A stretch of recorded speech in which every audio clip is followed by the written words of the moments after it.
कर्ण और अर्जुन के युद्ध के बारे में चर्चा है। अर्जुन से कहते हैं जब चारों तरफ कि कर रहा काल सा घोर समर, जय का अनंत विश्वास लिए, है घूम रहा निर्भय जाने, भीतर क्या दिव्य प्रकाश लिए। जब भी देखो तब आंख गड़ी, सामने किसी अरिजन पर है। कृष्ण कह रहे हैं अर्जुन से कि जब भी देखो तब आंख गड़ी, सामने किसी अरिजन पर है। अरिजन यानी शत्रु। भूल ही गया है कि एक शीश अपने तन पर भी है। यानी कर्ण भूल चुका है कि एक शीश उसके भी तन पर है। वो जब भी उसको देख रहे हैं किसी अरिजन पर है, लेकिन वो भूल चुका है कि एक शीश उसके तन पर भी है। तो सेम एक लाइन के लिए कल हम किताब खरीद के लाए कि ये लाइन हम पे भी लागू होता है कि हम भूल चुके हैं कि एक शीश मेरे भी तन पर है। ये हम भूल चुके हैं। हमको बिल्कुल आभास ही नहीं कि मेरे सर मैंने धर पर एक सर है। हम अपने आप को मान ही चुके हैं कि शहादत होगी तो होगी। लेकिन कल 3 को नया फिर प्रॉब्लम में आया है। गला में सूजन का है, ये कान के अंदर क्या प्रॉब्लम है, फिर आँख और ये नाक के अंदर। तो ऊपर 2-3 को नया प्रॉब्लम है। जब जब डॉक्टर के पास मिलने जाते हैं तो नया प्रॉब्लम फिर 2-3 को एक्स्ट्रा ऐड हो जाता है। तो बहुत इशू हो रहा है, शरीर भी डैमेज हो रहा है। बट क्या करें, मैंने लड़ना तो है राज्य के लिए। जब ठान लिया तो अब यहाँ पीछे और बैक होने का चांस नहीं बनता है। सुबह 8 बजे दवाई खाने का टाइम रहता है, 10:30 बजे है। तो क्या कि रात को लेट हो जाता है, मीटिंग करना फिर सभा करना तो लेट हो ही जाता है। 9 बजे के पहले तो उठने का चांसेस भी नहीं बन पा रहा है। सुने थे 11 बजे आपका सभा है, पंचन पंचायत आशीर्वाद यात्रा। निकलेंगे बस, सब खाना खा के निकलेंगे। तो 10:30 यहीं बज गया। भागेंगे, बहुत स्पीड भागेंगे। नहाए भी नहीं। नहीं नहाएंगे भी नहीं, और खाना भी गाड़ी में ही चलते चलते खाया जाएगा। क्या हाफ पैंट में ही चलने वाले हैं क्या? वैसे हमको आपत्ति नहीं हाफ पैंट से, लेकिन चूंकि पब्लिक में है और थोड़ा सा मैसेज ठीक नहीं जाएगा, इसलिए ट्राउजर एक चढ़ा लेंगे। इतना बीमारी होने के बाद भी आप सभा कर रहे, रेस्ट क्यों नहीं करते? देखिए, रेस्ट अब करेंगे, लेकिन आज सभा कल करेंगे, फिर एक दिन रेस्ट करेंगे। 2 दिन सभा, 1 दिन रेस्ट, इस तरह चलेगा। लेकिन रेस्ट नहीं हो पाएगा। कहाँ समय बचा है? आचार संहिता लग जाएगा और आप लोकसभा फतह करने की बात कर रहे हैं। मजाक नहीं है। जिनको देखिए हवा, हमने बार बार बोला कि हम लोग पीएचडी के स्टूडेंट है, यथार्थ को समझते हैं। हवा ये सब कोई मैटर नहीं है। जयराम मातो जितना संघर्ष करेगा उसका वोट का परसेंटेज उतना बढ़ेगा, उतना जीतने का चांसेस बढ़ेगा।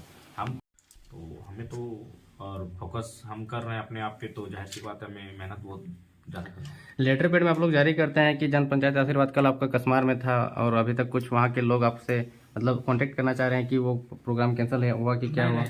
प्रोग्राम कसमार वाला होगा, लेकिन हुआ क्या बीच में कि मेरा तबीयत खराब हुआ, तो उस दिन एक दिन डिले हो गया और एक दिन जमशेदपुर चले गए और एक दिन कोर्ट का डेट अचानक निकला, तो 3 दिन डिले हुआ। मतलब थोड़ा सा 2-3 दिन डिले होगा, लेकिन जो कार्यक्रम मेंशन हुआ है वो कार्यक्रम 100%। कल कोर्ट किस मसले पे गए थे? सिंदरी का जो केस था, उसका बेल का मसला था, उसी मसले में गए थे।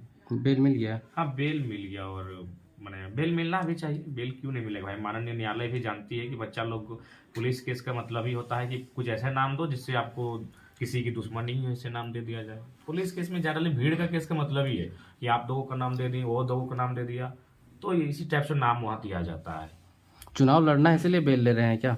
स्वाभाविक, चुनाव लड़ना इसीलिए बेल भी लिया जा रहा है। इसमें कोई आप पढ़े लिखे हैं, अच्छे एजुकेटेड है, चाहते तो नौकरी ले सकते थे, लेकिन फिर भी लोगों को निकल गए हैं 2 साल से झारखंड को जगाने के लिए, झारखंड के लोगों को हक अधिकार दिलाने के लिए। चाहते तो नौकरी कर सकते। हाँ बिल्कुल, पीएचडी के छात्र हैं तो प्रतिभा है तभी पीएचडी तक पहुंचे हैं। पीएचडी हर गांव, मेरे ही गांव में मात्र हम लोग 2 ही जन पीएचडी कर रहे हैं अभी आज के डेट में। इतना बड़ा गांव है, तो पीएचडी कोई मामूली विषय नहीं था। जब पीएचडी के हम छात्र हैं तो जाहिर सी बात है कुछ तो थोड़ी बहुत बात होगी। तो निश्चय इन फ्यूचर हम लोग अपना फ्यूचर को सिक्योर कर सकते थे, लेकिन मेरा मानना है कि अभी नहीं तो कभी नहीं। आखिर झारखंड के लिए कौन बोलेगा? ये लगातार जो अतिक्रमण, जो कब्जा, जो यहाँ की हर प्रकार की परिस्थितियों को बदला जा रहा है, जनसांख्यिक परिस्थिति को बदला जा रहा है, भौगोलिक सीमाओं को बदला जा रहा है, यहाँ के कला संस्कृति, यहाँ की भाषा परंपरा को बदला जा रहा है, तो ये राज्य तो बिल्कुल हस्ते की ओर चला जाएगा अगर कोई आवाज़ नहीं बुलंद करेगा। तो बड़े ही मुखरता से आप बड़े नेता, मंत्री, विधायक के बारे में बोल देते हैं सभाओं में या फिर कहीं पे भी, तो ये सब डाटा आपको मिलता कहाँ पे है? देखिए, डाटा एक्चुअली जितने भी मंत्री लोग हैं ना, उनका खास लोग ही देता है। भले वो मंत्री है, लेकिन परेशान तो वो भी है। अन्याय से वो भी परिचित है कि मंत्री जी अन्याय कर रहे हैं। तो चोरी छुपे हुआ डाटा वही लोग हमें प्रोवाइड करते तो इतना निडर होकर बोलते हैं, कहीं केस उसका डर नहीं लगता है? हैं। अरे उसीलिए कल हम दिन भर ये किताब तो एक ही लाइन के लिए किताब तो खरीदेंगे। मेरे पास रस्मी रथी ऑलरेडी था, लेकिन रस्मी रथी हम फिर जाके खरीदे, क्योंकि मेरा जहन में एक ही वही बार बार कि आपको डर काहे नहीं लगता है, तो एक ही लाइन के लिए किताब को हम खरीदेंगे। वो लाइन कहाँ गया, पेज नंबर 104 याद किए हैं कि उस लाइन को थोड़ा सुनिएगा। जयराम महतो को डर कहाँ से नहीं लगता है, वो कविता भी तो आपको सुनाना चाहेंगे। हाँ, ये जब रश्मि रथी में कर्ण और अर्जुन के युद्ध के बारे में चर्चा है, तो उसमें कृष्ण मैंने अर्जुन से कहते हैं जब चारों तरफ कि कर रहा काल सा घोर समर, कर रहा काल सा घोर समर, जय का अनंत विश्वास लिए, है घूम रहा निर्भय जाने, भीतर क्या दिव्य प्रकाश लिए। जब भी देखो तब आंख गड़ी, सामने किसी अरिजन पर है। कृष्ण कह रहे हैं अर्जुन से कि जब भी देखो तब आंख गड़ी, सामने किसी अरिजन पर है। अरिजन यानी शत्रु। भूल ही गया है कि एक शीश अपने तन पर भी है। यानी कर्ण भूल चुका है कि एक शीश उसके भी तन पर है। वो जब भी उसको देख रहे हैं किसी अरिजन पर है, लेकिन वो भूल चुका है कि एक शीश उसके तन पर भी है। तो सेम एक लाइन के लिए कल हम किताब खरीद के लाए कि ये लाइन हम पे भी लागू होता है कि हम भूल चुके हैं कि एक शीश मेरे भी तन पर है। ये हम भूल चुके हैं। हमको बिल्कुल आभास ही नहीं कि मेरे सर मैंने धर पर एक सर है। हम अपने आप को मान ही चुके हैं कि शहादत होगी तो होगी, लेकिन पीछे नहीं हटेंगे।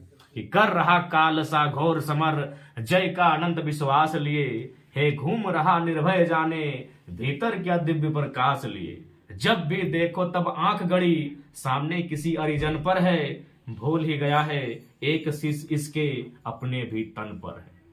इसका अर्थ क्या हुआ? अर्थ नहीं समझ में आया। इसका अर्थ यह है कि वह शत्रु से लड़ने में इतना व्यस्त है कि उसको इस बात का आभास ही नहीं है कि उसका भी गर्दन है। तुम तो शत्रु के गर्दन काटने पर तुले हो, लेकिन एक गर्दन तुम्हारा भी वो भी कट सकता है, लेकिन कर्ण को यह आभास ही नहीं है। या तो ठीक उसी प्रकार मैंने जयराम महतो जो इन राजनेताओं को चैलेंज कर रहा है, इन भ्रष्ट IAS IPS को चैलेंज कर रहा है, इन तमाम माफियाओं को चैलेंज कर रहा है, उसका विपरीत परिणाम भी हो सकता है। ये जयराम महतो बिल्कुल भूल चुका है। जो होगा देखा जाएगा, बक्सा कोई नहीं जाएगा। लेकिन जब भी जयराम महतो स्पीच देते हैं एग्रेशन वाला, तो आदमी का रोंगटे खड़े हो जाते हैं सुनने वालों के। देखिए, चूंकि हम लोग टाटा में तो कुछ लोग रो गए थे। हाँ, रो गए थे। सही बात है। दिल से हमारा स्पीच दिल से होता है। चलिए ठीक है।